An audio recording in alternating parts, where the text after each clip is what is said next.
Hello, all, and welcome to the Triple H podcast, Happy Hour Hoops, your one-stop shop for enjoying a cold beverage and listening to our ice-cold basketball takes.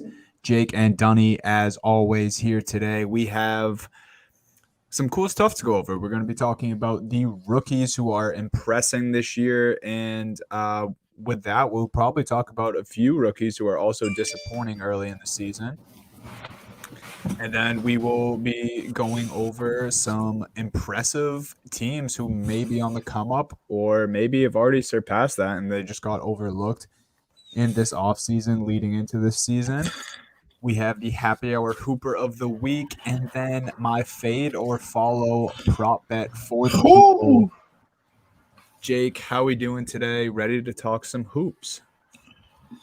We're doing great. It's been fun second week of basketball. It's still pretty damn chaotic in the NBA. If the standings still kind of look upside down, I'm sure we're going to go into that as we're going to talk about some of our favorite up and coming teams coming up. But yeah, I don't know. It's been a good week. It's been good to get basketball back in rotation. Last night got to watch one of the guys that I'm going to talk about have a great night. And so it's been an exciting couple weeks here early on for the rookies and everything else. So who do we want to start out with? What are we going with here? Let's start with your guy. You want to start with him? Yeah. Is Evan Mobley the second greatest Cavalier of all time? That's really what I want to know. He's already, I think he's already there. He has my vote over Kyrie. So if he was, if Kyrie was in contention, then is Kyrie out by? Is Kyrie just kind of out by default at this point too? Yeah. Like I feel like he's just like everybody's like, yeah, you can't really count Kyrie. I don't know about that. Evan Mobley though. Evan Mobley right now, he just looks like young Anthony Davis, and that was like beyond my wildest expectations. Defensively, I think as of Saturday, the last time I saw it, he was leading in contested shots per game in the NBA, just a force all over the court, just getting in everybody's way. You can see it when he's out there too. Somebody tweeted the other day that was like, I've seen way too many guards try Evan Mobley and fail miserably this season already because they get him on the switches and they're like, oh, like this 7-foot dude, he's not gonna be able to do anything. And he just moves with everybody and goes with everybody. So defensively, his floor always been great. Always thought high level, whatever. I was gonna say if they watched any of his college tape, they should have known that was the case. Exactly. Just move and contest shots. I mean, for a guy that big, that athletic, that should be known. But now the one thing that he is showing that he can still do is on the offensive side of the floor. He can play among all these weird lineups. Like he's sitting next to Jared Allen, and it doesn't look out of place. He can hit mid-range jumpers like nothing. Like like he is deadly from the like it's my dream if I was an NBA player. Like the only thing that I'm good at in most pickup situations, I have a nice elbow jumper, and I feel like Evan Mobley is like my dream scenario for that. Just 7-footer, and he can take that little dribble out of the post, curl around, and it's automatic every time. So you can see that he has like a bag a little bit too. I'm just. Whew. No, I always admire that when especially a big of his size, can. Like they just have a juicy mid-range jump shot. Like it's a rarity, but I feel like the guys who do perfect it at that size, or those guys who do work on it at that size, end up perfecting it because, I mean, they're so big. It's not that far away from the basket for them. They're basically looking at the rim eye level, some guys, especially guys like Mobley. So once they start to develop a mid-range jump shot like that, it's usually unguardable. And, I mean, this guy's whipping it out, 7 games into the season so far. Mobley, 13.6 points per game and 7.9 rebounds a game. Like you said, kind of already exceeding expectations. And at the same time, I mean, not to hype up your Cavs too much here, but I think they deserve some credit for, they got a lot of heat for bringing in Lauri Markkanen. And just the size of this lineup altogether. I mean, all their best players are like pushing 7 feet. They move Markkanen into the small forward for some lineups. Yeah. Mobley's been great. Jared Allen's been a beast. I mean, yeah, you gotta. I feel like partial reason for the early Mobley success is just kind of the job this Cavaliers organization did this offseason and coaching and preparation for this season, getting their rookie ready. And I mean, this Yeah. obviously was a highly scouted guy in college. Everyone knew he should be able to make the transition to the NBA fine, and his game would translate, and it's showing right now. Yeah, and I don't think anybody thought the Lauri Markkanen deal was a good idea. No one No, was I like didn't. super excited about that move. He I looked don't. washed in Chicago. I was gonna say any team acquiring Lauri Markkanen, no one was gonna be too happy about it. It's not just the No. Cavs. So prefacing it with that point, but I do think that the Cavs knew what they were doing when they got Mobley. They made that deal because they knew that with Mobley they would be able to be so flexible with their lineups, and that's exactly what they've been able to do. And it's just a credit to them for believing in a kid and putting that responsibility on his shoulders right away, but knowing that it really wasn't that much of an ask because he's just a freak athlete, and he's only going to get better on the defensive side of the ball as he grows and understands the game. So just seeing where he's at already and what it has allowed the Cavs to do and be flexible and be pretty. I mean, they've ran a bunch of different lineups out and been competitive in every game they played so far. So that's been good to see too. Yeah, so I'm over the moon. I was really excited about Mobley anyways, but he's even surpassed those expectations as a Cavs fan, and Cavs fans they're thinking things now, Dunny. They're getting excited. Cavs fans They are should. a 500 start from the Cavs is it brings out some memories of the last however long ago, just because it's the first sign of real progress First in a sign of while. life.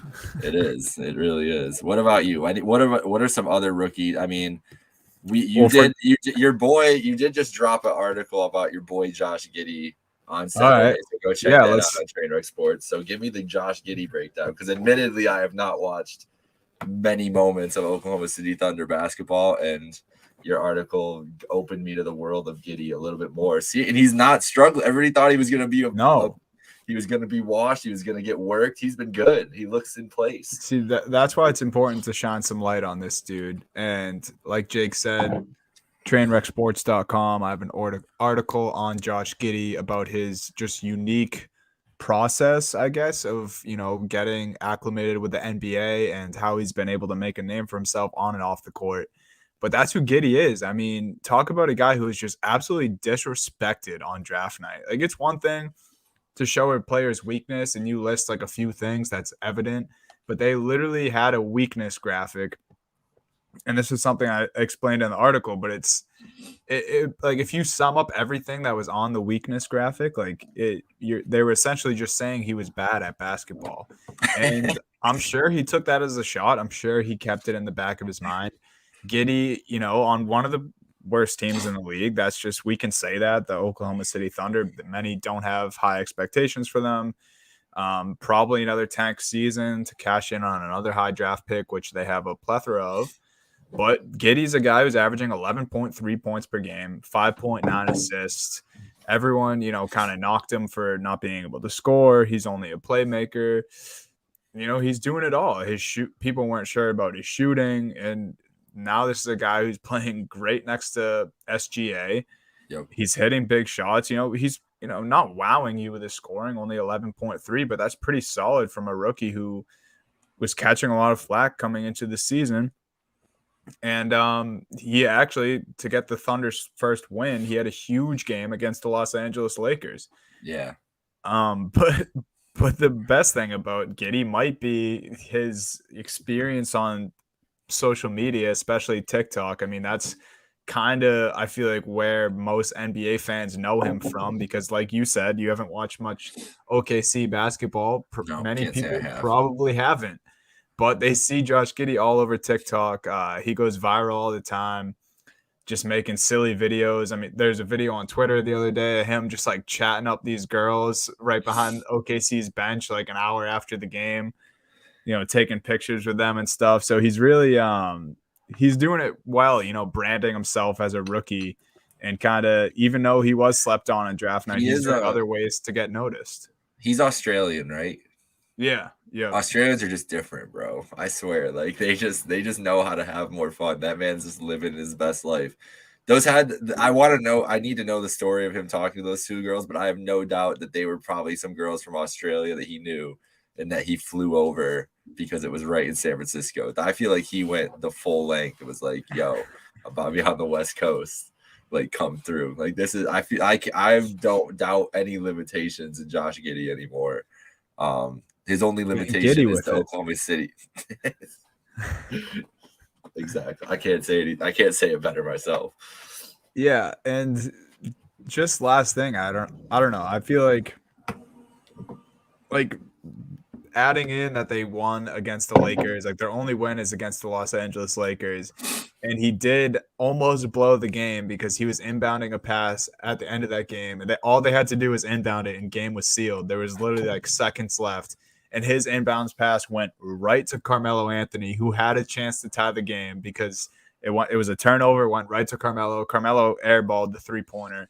So, they didn't win. But then Giddey, like I was saying, went right to TikTok after and was like kind of making fun of himself and said, like, when you almost blow our first win with a bad turnover in the final seconds. So, like, he's just one of those guys who can laugh at himself, knows he's on a bad team, but he's going to, do whatever it takes to ball out and, get noticed for it. And that's exactly what he's doing. So, I have no bad things to say about Giddey. I'm loving that he's proven the haters wrong and making a name for himself in the NBA.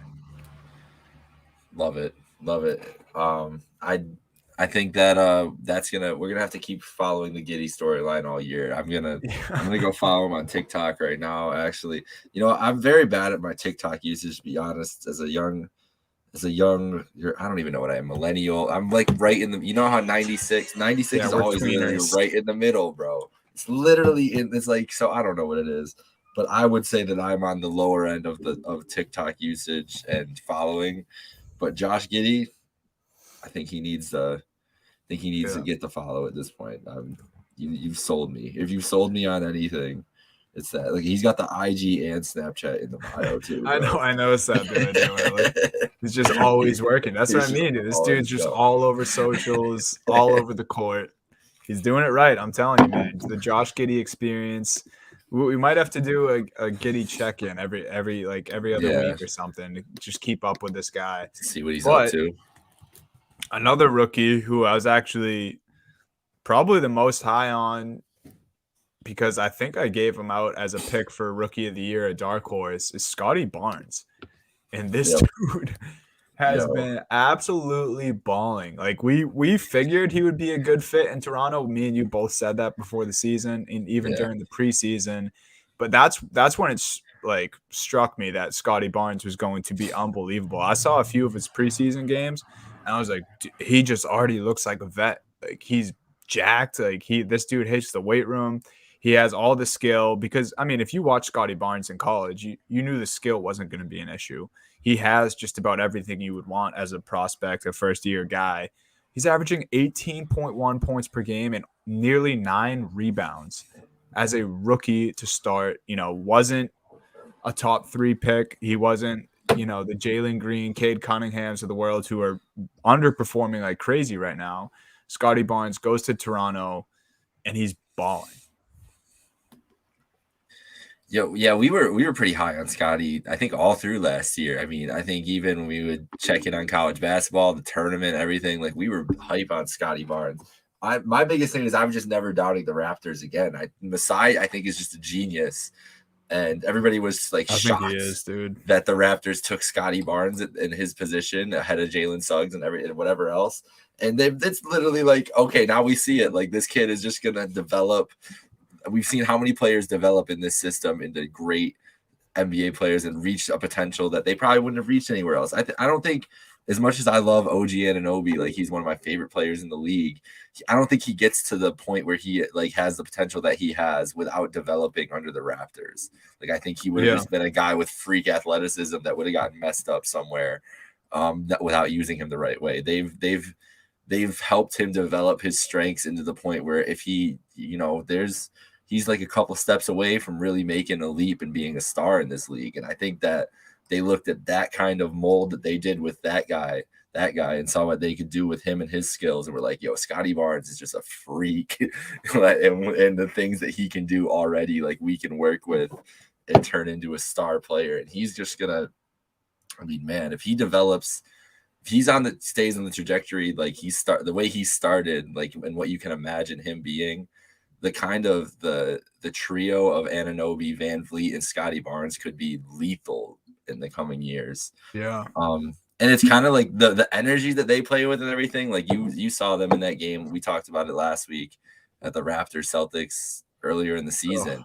And just like, yo, the energy that they play with and everything that they just go, they know what they're doing on the court. They go balls to the wall. He brings like a different energy, and you were always wondering like what their identity would be without Kyle Lowry there this year, because he's been the heart and soul of that team for so long. DeRozan before that, and they're just like, no, like Scottie Barnes fits just fine into it's Raptors culture, bro. It really is. Yeah. Scottie fits into Raptors culture. It's like almost like Heat culture, like hardworking, smart basketball players that are just they're gonna do the right things on the court, play hard, and they're gonna get better as they're there. Is he came from Florida State, and like I feel like that's almost the equivalent in college basketball. Like I feel like those are the like those are the players that get produced from Florida State. It's just like a Terrence Mann, like Florida State guy who was just like a dog, gets his opportunity in the NBA and flourishes. That's what Scottie's doing. And I want to go back when I said he wasn't a top 3 pick. Of course, he was the 4th pick to the Raptors, but I was just saying like he wasn't one of those guys who everyone was like, oh, Scottie Barnes coming. He wasn't a for sure top 3 pick. I think people were even maybe a little surprised that he went 4th to the Raptors. I wasn't expecting it for sure. Yeah, I just wanted to clear that. Like I just meant he, like Jalen Green, Cade Cunningham, we had expectations. They had all the hype. Where Scottie Barnes, honestly, maybe some people didn't even know who Scottie Barnes was, but obviously they do now. I mean, he's a beast, dude. Like he just looks so NBA ready. And I think you're right. I think the Raptors do get the best out of guys like this. I mean, the OG comparison, like they're on the same team, but honestly, really similar situations and similar skill sets, if you ask me.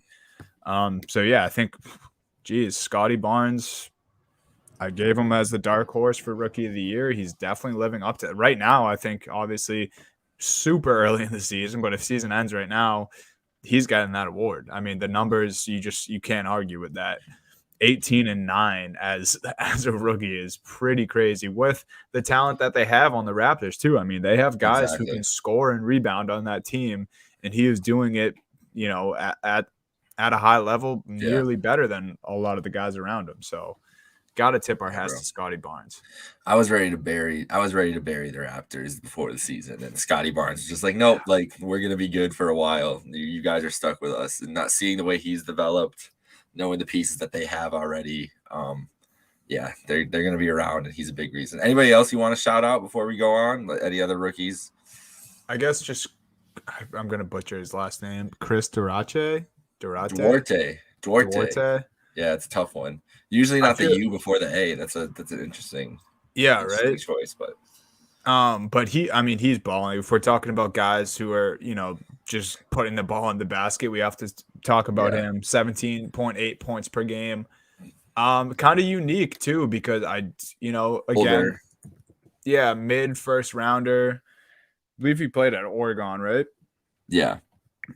And he's just a kid who kind of had an opportunity because Karis LeVert banged up in Indiana. Not really a team with a lot of depth or really even a true identity. I mean, we know Indiana the last couple of years, they play really hard. They like to be physical. They like to be a defensive-minded team. Yeah. But outside of that, and Sabonis and Brogdon, nothing like crazy with that group. And then he comes into an opportunity, and like Scottie Barnes, he's flourishing, averaging near, just under 20 points per game. I feel like we got to tip our hats to a guy like that as well. who was taken, mid first round, not really in the conversation on draft night, and here he is. Yeah, Duarte was pretty NBA ready coming in. I feel like we were like talking about him going because he's 24 years old. He's an older player, but he's just like he's a good defender. And bro, he's shooting. I didn't remember this from earlier when I was looking, but looked again. 42% from three right now. I mean, the dude is just lights out, and you know that this is the league. Like that's the league now. If you can shoot like that, you're gonna have a spot to play. But he's really effective defensively too. Just like slots right in on any team, like any team trying to win. I was literally just gonna say any team would love to have a guy like him. Like he's literally perfect for any team. I'll give a shout out to Alperon Sengun too, who I picked as a dark horse rookie of the year. I don't think that's gonna happen, but the kid has been well. One of the most impressive rookies so far. I mean, Jalen Green's had a very up and down start with Houston, but Sengun right now he's only averaging 9 points, only 5 rebounds a game, but he's getting 2.5 steals, and he's just like he's like crazy defensively. He's huge. He'll get better offensively. I think get some post moves and everything else more refined. Bigger too. Yeah, and put some size on. But I think he just looks like he knows what he's doing out there, and he'll be able to put it all together. Has a good feel for it. So I think that's interesting to watch with those two young studs down there in Houston. Let's go to our Tuesday night debate, Dunny. Yes, sir. We're gonna go into this here. So you kick this off. There's been a lot of teams. As we were talking about, the standings are flipped upside down right now. There's a lot of teams who are outplaying our expectations, or just have been fun to watch so far and look like they're going to be competent for the whole year at least. Maybe not stay at the top of the conference, but at least be a good team. So what is one of those up and coming teams? If you had to pick one of these up and coming teams right now, so let's say not a team that was a playoff contender last year that you think has excited you the most, who would that be? Yeah, so I think out of the teams that we have in front of us here, so just for the listeners, the list that we have is Cavs, Hornets, Bulls, Grizzlies, T-Wolves. And I think out of this list, I have to go with the Bulls just because, and they're really not upward coming. Like they fall into that because they're new together, not really because they're more new. Yeah, not because they're all that young, but like you said, like last year, this was a play-in team at best. And that, Zach LaVine was kind of the only real true talent there as far as someone who's moving the needle. Of course, they had Patrick Williams, Kobe White. But now this year, they bring in vets, they bring in Lonzo, they bring in DeRozan, Vucevic the end of last year, and they just look really, really good. And unfortunately, I had to watch the Celtics blow a 19-point lead to them the other night. Yeesh. But that allowed me to see how good this team can be, and they're resilient because, like I said, they were down 19 away at the TD Garden. They fought back. DeRozan put up 37 on the Celtics, dude. He was hitting corner threes. I thought he barely even shot threes, but they were falling the other night. Lonzo looks great. His jump shot is so improved. And Zach LaVine is just balling with the Bulls still, even though before all these moves happened, bringing in Ball, bringing in DeRozan, the talk of the town was LaVine's going to be on his way out. And, they're shopping LaVine. The Bulls are going to get rid of LaVine. Never happened. He's here. Ball's here. DeRozan, Vucevic. It sucks they lost Patrick Williams, which appears to be for the whole regular season. Hopes to return for the playoffs, which they should be there, and they should make a deep run. They're the first seed in the East right now. So, yeah, I mean, out of these teams, I would have to go Bulls. I would love to give a shout out to all these teams, honestly. T-Wolves, I want to see a little more from them. I mean, obviously they have so much talent, so much young talent on that team. Hornets have been really fun to watch. And honestly, dude, your Cavaliers, we talked about them off rip, but they're really exciting too. I just think out of these teams, if we're taking who's the best, and the Bulls technically are on a come up because they were pretty bad last year. So, yeah, I mean, I just think defensively, offensively, the firepower they have, I got to go with the Bulls here. Yeah, and they're up and coming. It's been, I think the Bulls and Knicks have lost the most games the last 5 years collectively, or something like that. Organizations, they were before that game last week. I saw that stat because people were like, "Why are people so hyped up about it?" Like, people get mad on Twitter. Surprise, The surprise. casuals. Yeah, whatever. And it's like, no, these dudes have been like, these teams have been downtrodden. So it's been fun to see the Bulls. We touched on the Cavs. I'm obviously excited about the Cavs. It's just good to see them playing competent basketball. But Anthony Edwards, I think, has the potential to be like the best player in the league in the next 5 years, more than anybody else on any of these teams. I love LaMelo, love Levine, love Mobley. I think Edwards is that guy though. And he's picked up where he left off last year, currently averaging 23 a game. He's shooting, 46% from the field. So it could be more efficient, but it's still pretty damn good.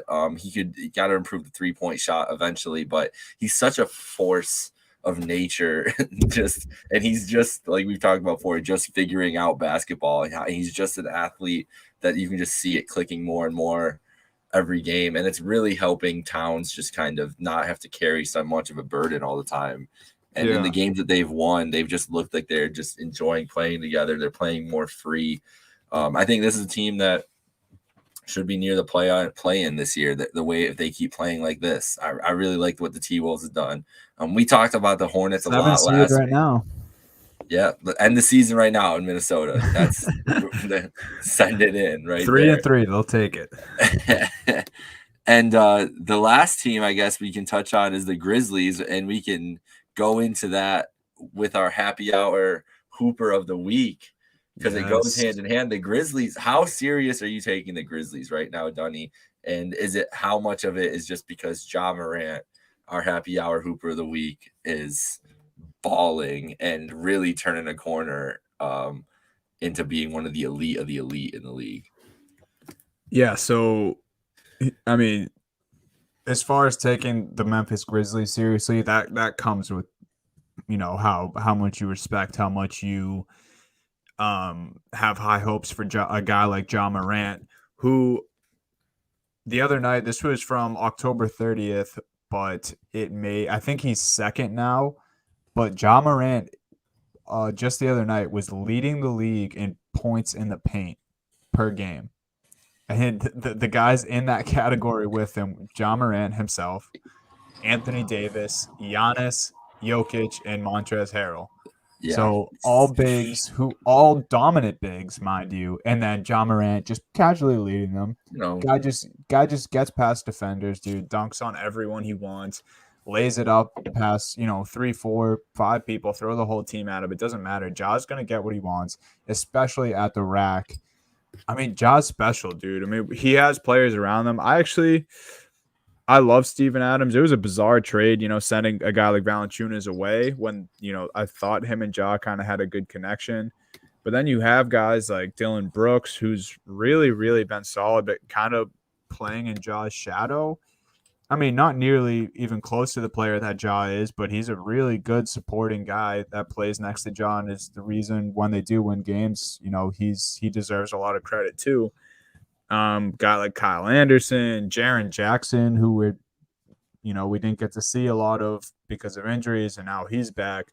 So, I think it's about time we start taking the Grizzlies seriously if Ja can keep this up. Currently, 28.3 points per game, third in the league, third in the entire league. Ja Morant is points per game, and then, everyone, if you're saying he's too much of a scorer, guess what? 7.7 assists. That's 7th in the league to go along with that. So 3rd in points per game, 7th in assists per game.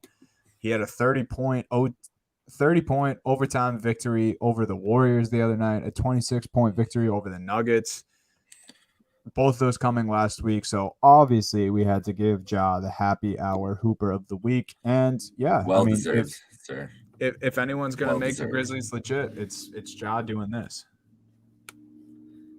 Yeah, you put it very eloquently. I don't have much more to add about Ja. It's been beautiful to watch, man. It's beautiful, and wouldn't you agree though that like he doesn't get enough love, even though like I feel like Ja is like a great player. He's a fan favorite. Like I still feel like we don't see enough of the Grizzlies or hear enough about Ja. I mean, I didn't know this until today, until I looked it up. That he's 3rd in points per game and 7th in assists, and he's Yeah. a young guy in his career, still figuring out the league, but at the same time, not really, because he kind of just shows out no matter who he's playing. All the love we've given to Luka and is the love that Josh should be getting. It should be the same energy, like that kind. Well, that's the kind of Luka level and Trey. Like, I feel like those guys get. And he's been in the playoffs doing, battling teams too. Like Luka has the big playoff moments and the flashy triple doubles and everything like that, and that's what has gotten him by. But yeah, Ja is like, he's right there, bro. And talent wise, it's really hard to see another young player that you would be more excited about than Ja, just because how explosive he is, and how much he clearly grinds in the offseason, because every year he's come back and improved exponentially. So you can tell he's like putting work in and everything. I'm very bullish on the Grizzlies more and more, just because they've got a special guy there who's willing to go to war with everybody else. Ja Morant, man, it's gonna be interesting. And the funny thing is, and the crazy thing is he was, sandwiched in between the Duke boys, Zion and RJ Barrett in that draft, and you would take him number 1 every day of the week and twice on Sundays. I was gonna do a quick tap of the mic here. He's better than both of them. Yeah, he's better than both of them, and it's not changing anytime soon. I will open this argument for anyone out there who is listening and wants to tell me that Zion is better than Ja Morant. I will tell you why can't Zion stay on the court? At least Ja's playing basketball. Yeah. Why is Ja Morant 3rd in the entire NBA in points per game? Even if Zion was playing, he would not be 3rd in the league in points per game. That is subject to change. It could. Zion could be better, but right now, Ja Morant is better than RJ Barrett and Zion Williamson, and I don't want to hear otherwise. I'm with it. All right, give the people their money as we leave here. Yeah, so last week I started this segment, like I mentioned, fade or follow for my fan player prop for you guys. I'm handing them out here. I'm going to try to get you a win this week. Starting off 0-1, not what I wanted. Steph Curry assist last week, flopped. Yeah. Tonight, Cade Cunningham, over 9.5 points, people. Horrible debut for Cade. I mean, Pistons, I think Pistons fans still liked it because, he rebounded well. He played aggressive defense, got a few steals and a block in there. But horrible shooting night, only 2 points in his NBA debut. Cade Cunningham against the defending champs, the Milwaukee Bucks tonight, over 9.5 points. Lock it in. Let's hope I can get back to even and go 1-1 here. Come on, Cade, hit some threes, bro. That's all he needs to do. Just a couple of them, you'll be good. Shooting was rough in game 1. I got him on one of my fantasy teams. Want to keep him on the squad, have faith. This might be his last test. If he can't pass over against Milwaukee tonight, he might be getting the boot. Might be picking somebody off the waiver wire. Yeah, tonight. Can't go 0-2, Cade. Come on, Cade. Keep it rolling. Yeah, we need to get back to even. If we want to get 200 wins on fade or follow like the dart, bro, we need Cade to fucking pick it up. And also, that's going to take a lot more time since this is once a week compared to every day. But that's all right. Come on, Cade. All right. Anything else before we leave, Donnie? No, I think that'll it. Actually, I will ask everyone to please send their prayers to me and the Boston Celtics. If you have any rituals or anything that can turn luck around or make a basketball team play better, please send that stuff my way because I need it for my Celtics, but that will be a topic for another day. I wish you and the Celtics the best of luck. Thank you. I was watching that. Yeah, watching that game last night. I mean, I wasn't with the most vested interest against the Chicago Bulls there, but yeah, it just seemed like it was a terrible time in Boston. And I don't want you to have to go through that again. But it can't get worse than today, right? It can't get worse than Marcus Smart calling out star teammates. I feel like this is probably the 19-point lead in that combined. We really can't get better than that. So, or worse than that. Definitely can get better than that. Someone put the meme though. I'm gonna leave you with this. Someone put the meme of the Oh no. of Pam with the pictures, the office pictures, and it was Ime Udoka and Doc Rivers, and said corporate wants you to tell the difference between these pictures, and that's the same Honestly, picture. Ime and Doc, If which is we're that's talking not Celtics terrible. Talk, yeah, if we're talking Celtics talk, then that's just people. I don't hating think they're and talking going- Celtics Doc though. Yeah, I think probably not. I think they're talking. I think they're talking They're current talking, Doc yeah, current talk or Clippers doc, who just or couldn't Clippers Doc. rally PG in the squad. Yeah. Well, to the haters, I say you win right now because the Celtics are 2-5. And There you hopefully, go. I have a different attitude next week. I'm hoping so too. Follow what I say to the haters is follow us at Happy Hour Hoops 1 on Yes. all socials. Subscribe to Apple Podcasts and Spotify. Hopefully, we'll be up on the Trainwreck Sports Twitter soon. I don't know what's going on there, but happy for that you could join us here on the Happy Hour Hoops accounts. We are all good to go. Next week, we're gonna talk about probably some more basketball, I would assume, and we've got some college basketball coming up though. It's approaching. Yeah, We'll be back for that too. We'll see. We'll check in soon. Thanksgiving tournaments, big time of the year. So we'll keep it rocking. Thank you for joining. Have a great night, everybody.